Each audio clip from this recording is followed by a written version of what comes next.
And there's my thumbnail for this video. Today we're going to be talking about properly formatting dates. It sounds boring, but it's actually really interesting. Stick with me because we're going to be working with dates and date formats for a couple of videos, but then we're going to be using them for useful things in programs. But today we're going to be looking at taking dates that can be entered by the user in different formats and formatting them in the format you need for whatever programming thing you're doing. Let's get started. Come on this way. Okay, most of you are probably familiar with the date command in your shell scripts in Bash or whatever shell you're using. You just type date and, well, it gives you the date. It gives you the day of the month, the year, the time down to the seconds, and your time zone. Great. But you can format it many different ways simply by doing plus, then percent, and a number of different characters. You can do S to get your seconds for your epoch time, your Unix timestamps. You can do capital Y for the full year, lowercase y for just a 2-digit year. You can do M, which is your minutes, so it's 53 past the hour right now. A lowercase m will give you the month. Today is the fifth, or this month is the 5th month. We can go D, and that will give you the date, the number. So today is 5/15, and we can also do things like capital. I already did capital Y.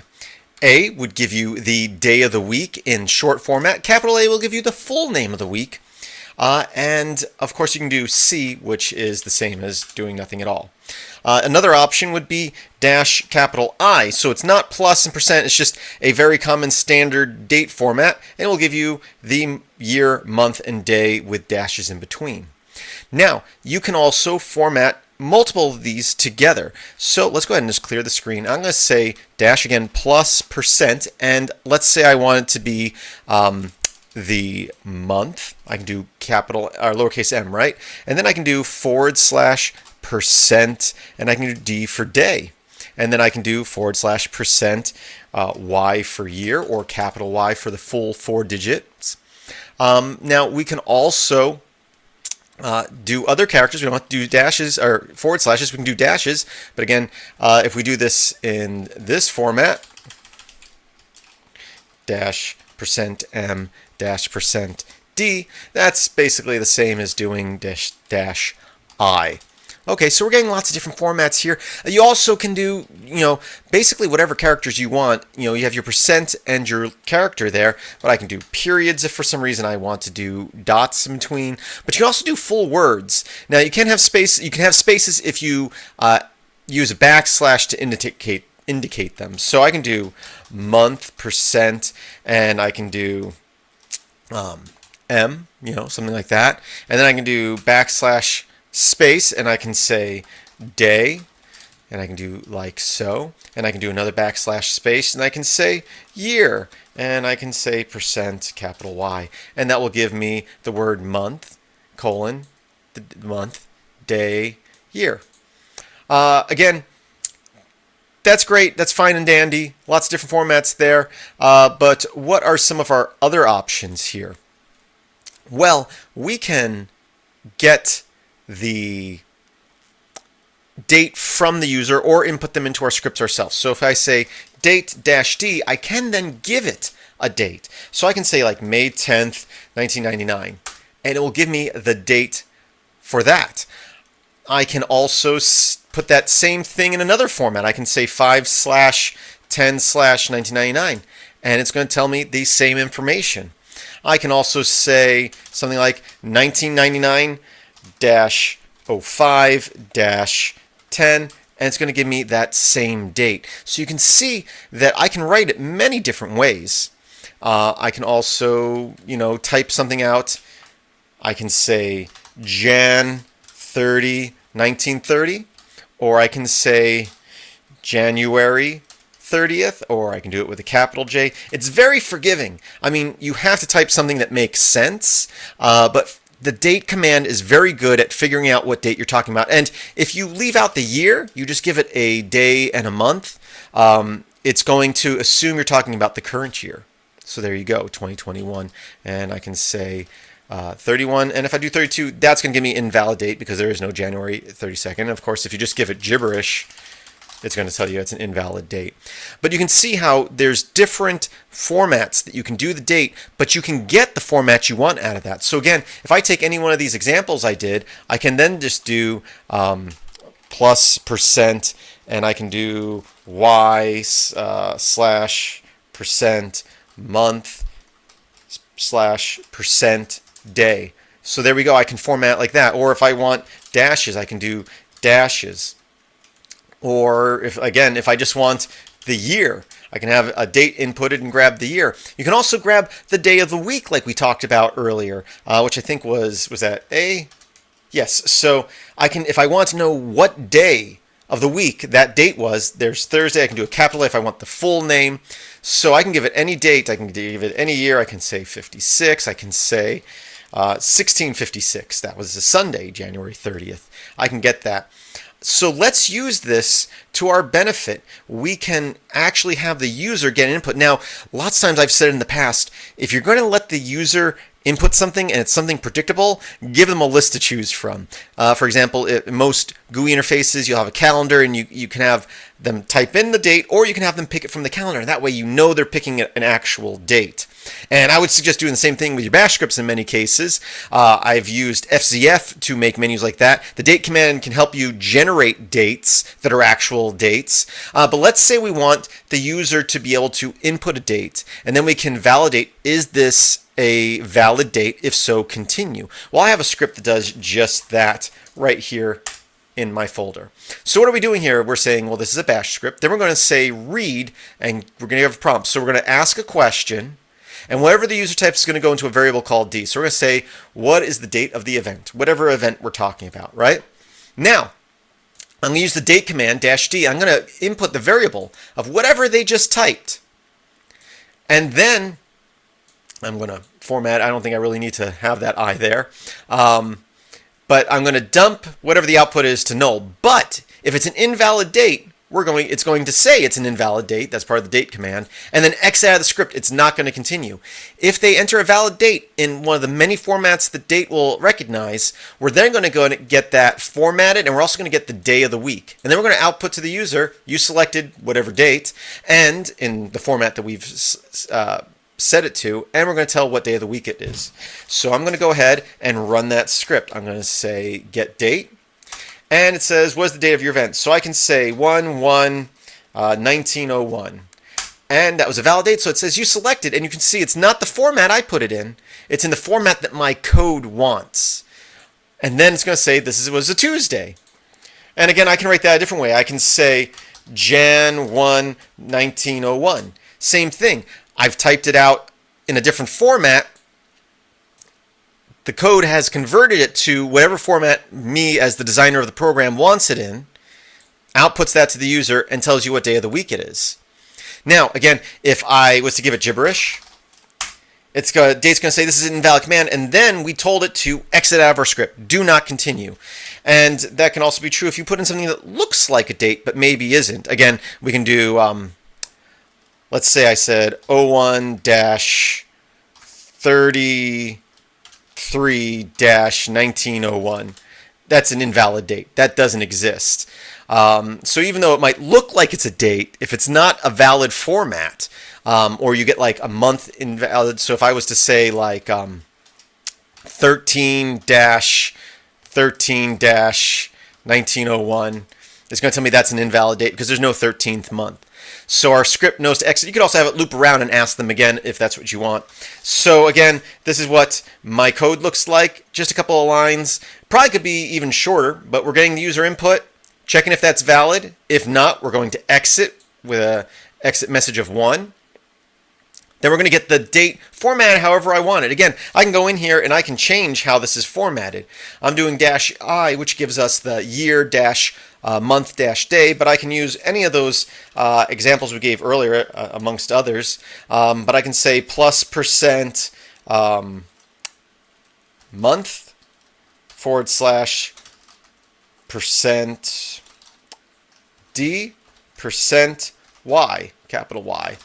Run that again. If I typed it all right, now again I can say, For my month, I can say 2 or 02. Even if you put extra zeros in there, I can go 0002. I think will still work.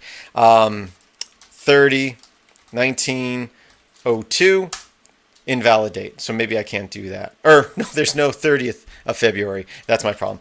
0002, 15, 1902.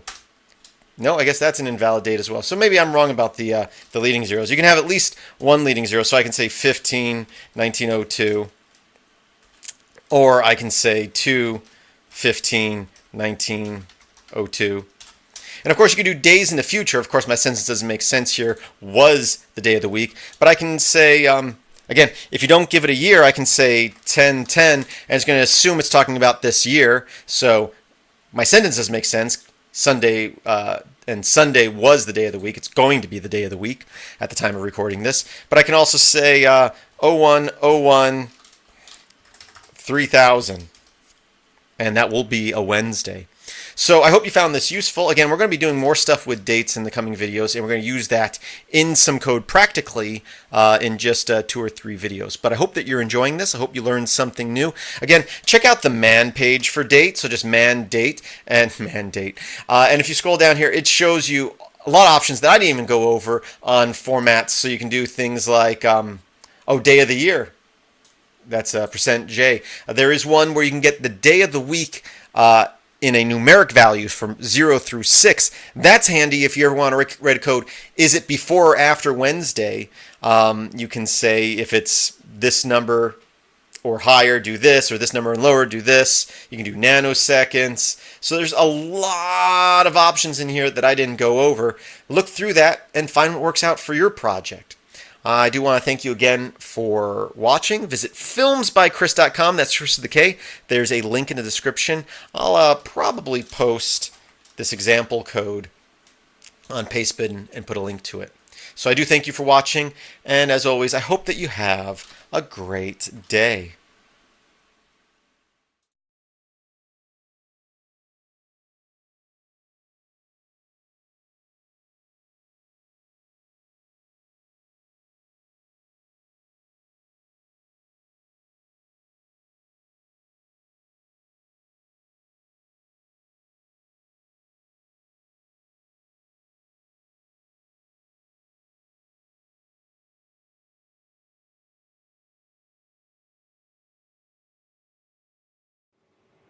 And there's my thumbnail. Did that look like I was thinking about what tomorrow is? We're continuing working with dates in our shell scripts.